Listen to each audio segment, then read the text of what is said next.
As early as 1916, Sir Mark Sykes and M. Georges Picot had secretly agreed that when the time came to slice up the Sultan's Levantine dominions, France would take Syria, the Lebanon, and a good deal of southern Anatolia, while Britain would acquire, along with most of modern Iraq, the Mediterranean ports of Acre and Haifa. Outside these two ports, an area corresponding roughly to the present state of Israel would, thanks to its special delicate status as the Holy Land, be reserved for a special international regime of its own. Already, however, it was clear that the partitioning was not going to be so easy, and Allenby's recent entry into Jerusalem had done little to reassure Catholic France. In short, the two major European powers in the Middle East did not trust each other an inch, and both were perfectly right not to do so. On the other hand, they had both made the same mistake. They had reckoned without the Arabs. The arrival at the conference of the Emir Faisal, proudly introduced by Lawrence, also in full Arab dress, soon changed all that.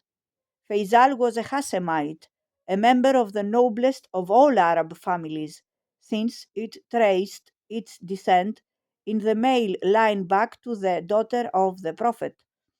In 1915, Faisal's father, the Sheriff of Mecca, had been promised by the High Commissioner for Egypt, Sir Henry McMahon, that if the Arabs were to rise up against the Turks, they would be given all assistance by the British, and after the war, gain their independence.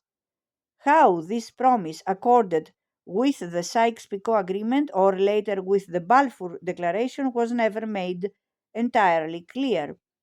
With the help of Lawrence, who had repeated these promises, though on no authority but his own, Faisal had performed his part of the bargain. He had now come to Paris to claim his reward. He got it, in a way. In that same year, Allenby installed him as head of a military administration in Damascus. The French assumed responsibility for the coast, with Beirut as their center, while the British took over Palestine. But these proved to be only interim measures. In March 1920, a Syrian Congress met in Damascus and proclaimed Faisal king of a united Syria, including Palestine. Only a month later, however, the Allied Conference of San Remo decided that both should be put under a new mandate system, with France taking on the mandate for Syria.